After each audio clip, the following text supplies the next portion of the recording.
का मतलब जो लीज है, आवर प्रेमिसेस का जो अपना घर का जो लीज है, has dash and we have to vacate it, और हमें इसे खाली करना होगा। क्यों?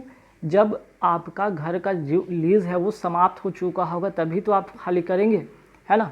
तो मैं इसमें किसको टिक करूँगा, 21 करें क्वेश्चन नंबर 1 में, तो यहाँ पे जो टिक होगा वो होगा ए नंबर ऑप्शन को टिक करेंगे। ठीक है, अब देखिए इसका मतलब क्या होता है, ज़रा सबका मतलब भी आप जान लीजिए।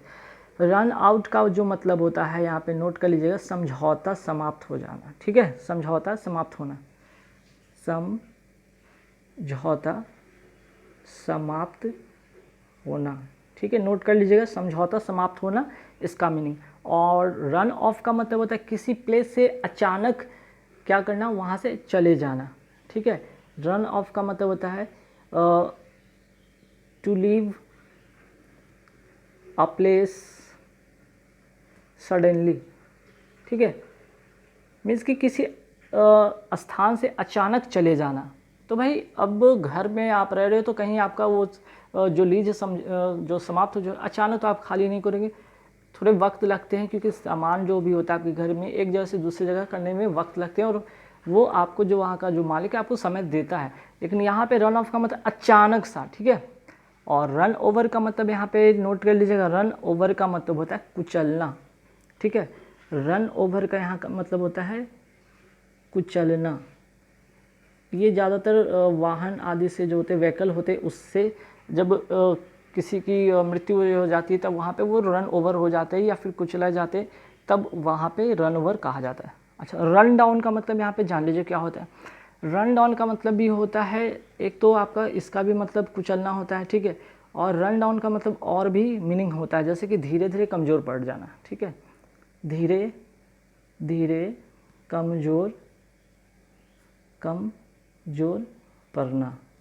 ठीक है, आप जैसे कि आपका अगर अंदर अगर यहाँ पे बात हो रही धीरे धीरे कमज़ोर पड़ना, किसी चीज़ को लेकर आप कोई काम कर रहे हो और उस चीज़ में आप एफर्ट लगा रहे हो लेकिन वो नहीं हो पा रहे, तो धीरे धीरे आप कमज़ोर पड़ रहे हो। ठीक है, रन डाउन हो रहे हो, इस तरह से यहाँ पे कह सकते हैं। ठीक, या फिर किसी बीमारी से वो व्यक्ति का जो है जो शरीर है धीरे धीरे क्या हो रहा है, कमज़ोर पड़ रहा है, तब यहाँ पे रन डाउन का सेंस में यहाँ पे यूज़ करेंगे। तो यहाँ पे फाइनल जो होगा ऑप्शन नंबर ए होगा इसका सही आंसर। और मैंने और भी जो तीनों का है मीनिंग यहाँ पे मैंने लिखवा दिया हूँ। रन आउट का मतलब समझौता समाप्त होना, रन ऑफ का मतलब किसी स्थान से अचानक चले जाना, रन ओवर का मतलब कुचलना कोई वाहन से, रन डाउन का मतलब भी होता है कुचलना, और इसका दूसरा मीनिंग होता है धीरे धीरे कमज़ोर पड़ना। चलिए नेक्स्ट यहाँ पे जो question, his boss and explanation of his conduct with his colleagues. अब यहाँ पे क्या होगा, यहाँ सबका मीनिंग आपको पहले जानना होगा।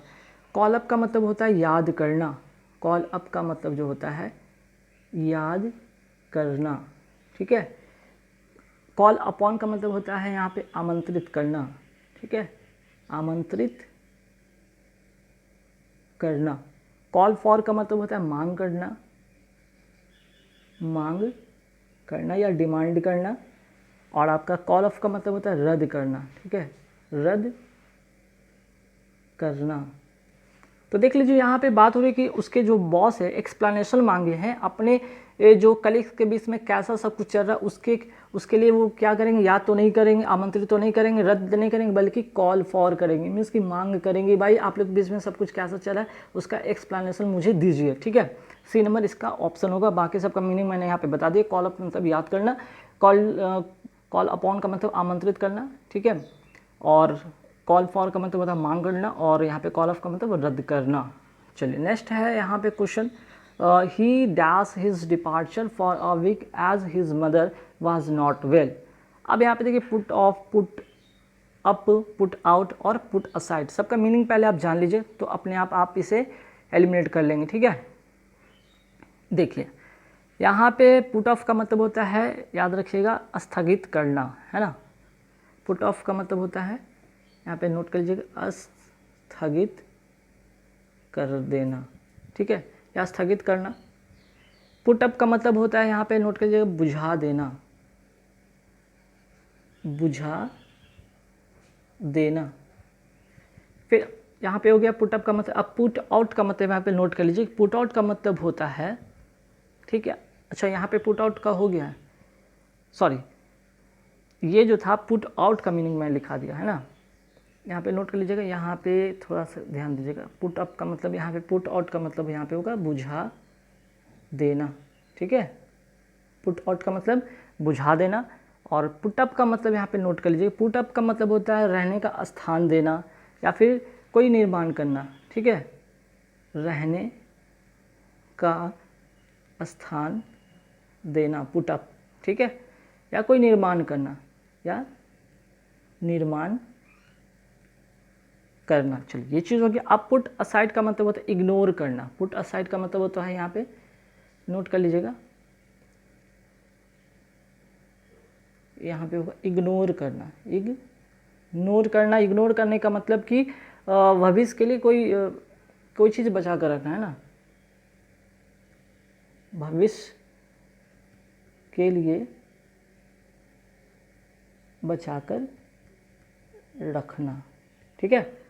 बस इतना ही इसका मीनिंग था। तो यहाँ पे जो ही डैश हिज डिपार्चर, तो डिपार्चर की बात हो रही है। डिपार्चर क्या करेगा भाई, वो अपने जाने का जो है वो चीज़ शेड्यूल क्या करेगा, पुट ऑफ करेगा ना, स्थगित करेगा ना। क्यों? क्योंकि for a week as his mother was not well, उसकी माँ बीमार है, इस वजह से वो अपना जो डिपार्चर है एक हफ्ते के लिए वो क्या करता है, पुट ऑफ करता है, ठीक है।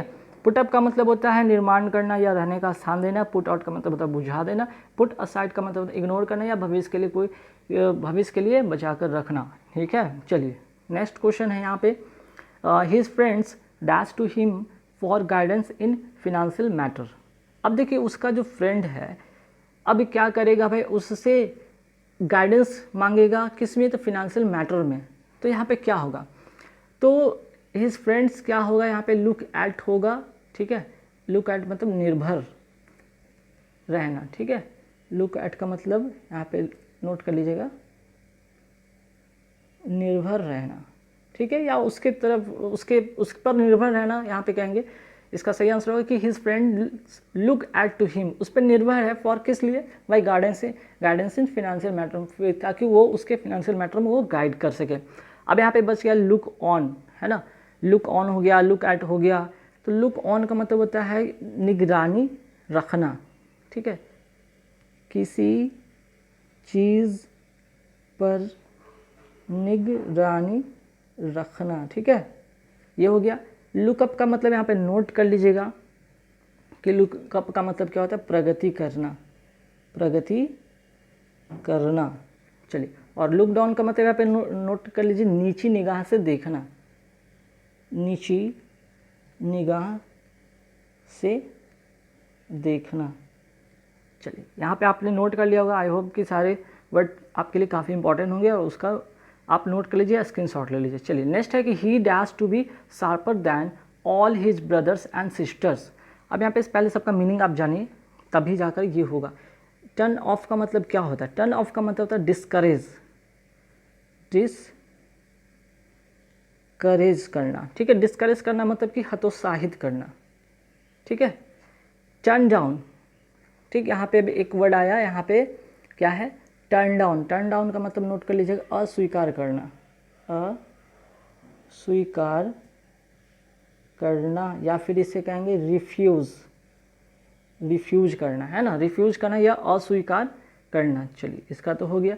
अब आते हैं टर्न अप के बारे में, यहाँ पे बात करेंगे।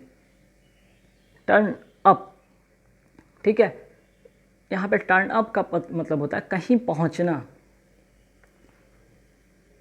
कहीं पहुँचना, ठीक है। कहीं पहुँचना का मतलब या क्या होगा, टू अराइव टू अपीयर या टू अराइव अनएक्सपेक्टेडली, ठीक है। कहीं पहुँचना मतलब कि टू अराइव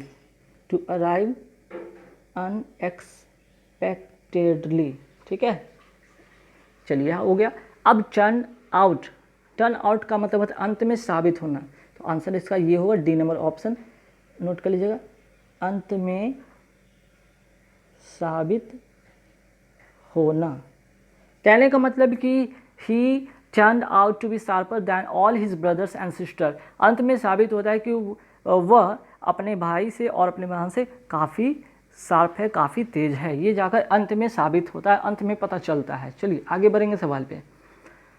नेक्स्ट है यहाँ पे there is no culture in the world that's absolutely pure. अब देखिए यहाँ पे दैट भी है, विच भी है, व्हाट भी है, तो दो रिलेटिव प्रोनाउन एक साथ तो होंगे नहीं, ठीक है। दैट विच का एक साथ तो होगा नहीं, मैंने बताया कि एक साथ दो रिलेटिव प्रोनाउन होंगे नहीं, आपका ऑप्शन नंबर सी करेक्ट होगा। मीन्स कि there is no culture in the world that is absolutely pure. चलिए नेक्स्ट क्वेश्चन है he took up the letter from the table and dash it to his friends. अब देखिए यहाँ पे took up है, past की एक ही चीज़ है, एक ही बात कही जा रही, पास्ट की बात की जाए, जो कि एक क्लॉज को एंड से पहले जोड़ा गया और दूसरा एंड के बाद जोड़ा गया। अगर पहला एंड से पहले जो जोड़ा गया क्लॉज में पास्ट है तो बाद वाला भी पास्ट होगा, तो आपका डी नंबर ऑप्शन होगा, क्योंकि रेड का जो होता है V1 भी होता है, वही V2 भी होता है रेड, और V3 भी होता है रेड, ठीक है, रेड रेड रेड। चलिए तो यहाँ पे हो गया क्वेश्चन नंबर 7 का डी। अब आगे बढ़ते हैं क्वेश्चन नंबर 8 पे। क्वेश्चन नंबर 8 क्या है, he led me dash the green lawns to the palatial building.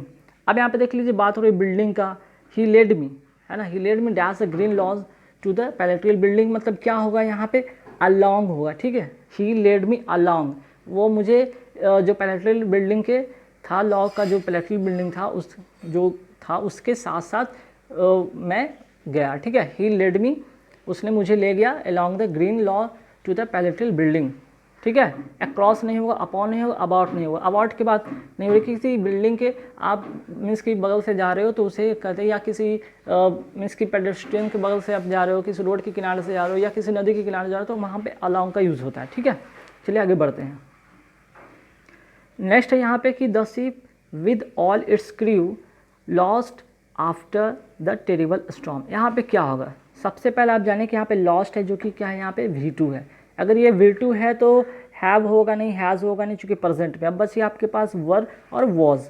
अब यहाँ पे क्या होगा, अब देखिए विद के साथ अगर यहाँ पे सब्जेक्ट वर्ब, अगर आपने एग्रीमेंट का मेरे वीडियो देखा होगा तो आपको मैंने बताया था कि विद से अगर कोई सेंटेंस कनेक्ट हो तो उसके पहले वाले सब्जेक्ट के अनुसार ही यहाँ पे वर्ब का यूज़ होगा, तो द शिप के साथ यहाँ पे वॉज होगा। चलिए आगे बढ़ेंगे सवाल पे। We dash start now to work for our examination. अब देखिए नाउ से पता चला कि ये प्रेजेंट की बात हो रही है, ठीक है, ये प्रेजेंट की बात हो रही है, तो हैड तो होगा नहीं, ठीक है, प्रेजेंट की बात हो रही है, और प्रेजेंट में भी यहाँ पे कंटिन्यूटी की बात हो रही है, तो कंटिन्यूअस की बात हो रही है, तो हैज़ भी नहीं होगा, ठीक है। और यहाँ पे बात हो रही है कंटिन्यूअस में भी वी, कंटिन्यूअस में अगर आर होता तो वहाँ पे ING वाला होता, ये भी नहीं होता। अब बची आपके पास सिर्फ एक ही ऑप्शन, बी नंबर ऑप्शन होगा, we better start now to work for our examination. चलिए अब यहाँ से आइए, यहाँ पे साइनोनिम्स है, यहाँ पे सिनोनिम्स है, जिसको कहते हैं कि सेम मीनिंग होगा, बेस्ट एक्सप्रेसेस होगा। तो यहाँ पे पहला जो है डिमाइज, डिमाइज का मतलब क्या होता है, डिमाइज का मतलब होता है, आंसर होगा यहाँ पे डेथ, ठीक है, जिसका मतलब होता है मृत्यु, ठीक है। चलिए नेक्स्ट प्रॉक्सिमिटी। प्रॉक्सिमिटी का मतलब होता है क्या, नज़दीकी। प्रॉक्सिमिटी का मतलब होता है यहाँ पे क्या, नज़दीकी, नियरनेस होगा, ठीक है। एलोफनेस मतलब अलग करना होता है, या अलगाव होता है, या अलग होना, ठीक है, ये तो होगा नहीं। प्रॉक्सिमिटी का मतलब होता है नियरनेस, ठीक है, नियरनेस, नज़दीकी, नज़दीकी। आगे बढ़ते सवाल पे। मोटिव, मोटिव का मतलब होता है यहाँ पे जो होगा क्वेश्चन का, मोटिव का मतलब होगा यहाँ पे डिज़ायर, मीन्स कि आपका क्या मोटिव है, क्या डिज़ायर है, इच्छा, ठीक है। यहाँ पे कोई दुख तो होगा नहीं, हंगर होगा नहीं, डिज़ाइन होगा नहीं। अब आते हैं डायलेमा। डायलेमा का मतलब होता है दुविधा, डायलेमा का मतलब होता है दुविधा, या फिर कहते हैं मुसीबत। तो मुसीबत तो क्या होगा यहाँ पे, सही इसका जो सिनोनिम होगा वो होगा फिक्स। फिक्स का मतलब भी होता है सेम चीज़ मुसीबत, फिक्स का मतलब होता है मुसीबत। नेक्स्ट है कोर्स। कोर्स का मतलब होता है खुरदुरा, खुरदुरा का मतलब होता है रफ, ठीक है। आते हैं नेक्स्ट अपोजिट मीनिंग पे। अब आते हैं अपोजिट मीनिंग मतलब जस्ट इसका अपोजिट होगा। फर्टाइल का मतलब होता है क्या, आप सभी को पता है, यहाँ पे उपजाऊ, उपजाऊ, तो इसका जो मीनिंग होगा सही आंसर होगा बैरन। बैरन का मतलब बंजर, ठीक है। नेक्स्ट है इराटिक। इराटिक का मतलब होता है अनिश्चित, अनिश्चित, और अनिश्चित का जो अपोजिट होगा वो होगा प्रेडिक्टेबल, मीन्स कि निश्चित, पहले से पूर्व निर्धारित। नेक्स्ट है मैनुअल। मेनियल का जो यहाँ पे मीनिंग होगा वो होगा इसका, पहले मेनियल का मतलब जाने दीजिए होता है क्या, अपमानजनक, अपमानजनक। तो अपमानजनक का जो होगा यहाँ पे मीनिंग होगा, उसका जो करेक्ट मीनिंग होगा वो होगा डिग्निफाई। डिग्निफाई का मतलब सम्मानजनक, सम्मानजनक, ठीक है। नेक्स्ट है पैडन। पैडन का मतलब माफ़ी मांगना, माफ़ करना। और इसका अपोजिट होगा ब्लेम। ब्लेम मतलब आरोप लगाना, आरोप लगाना, ठीक है। और लास्ट इसका जो यहाँ पे क्वेश्चन है हेजिटेट। हेजिटेट का मतलब है हिचकिचाना, ठीक है। तो हिचकिचाना का जो अपोजिट होगा वो डिसाइड होगा। आप डिसाइडेड हैं पहले से, हिचकिचा नहीं रहे, या फिर आपको किसी तरह का कोई आपके अंदर कोई मीन्स कि आपके अंदर कोई हेजिटेशन नहीं है, मीन्स कि आप डिसाइडेड है, ठीक है। अब बच गया रिप्रूव। रिप्रूव का मतलब होता है निंदा करना, निंदा करना। स्टम्बल का मतलब होता है भूल चूक, भूल चूक या भूल जाना, ठीक है। भूल चूक स्टम्बल कहते हैं। तो गाइस कैसे लगे वीडियो हमें कमेंट करके जरूर बताना, ठीक है। और एग्जाम से पहले इस क्वेश्चन को जरूर से जरूर प्रैक्टिस करो, जितना प्रैक्टिस करेंगे आपके लिए उतना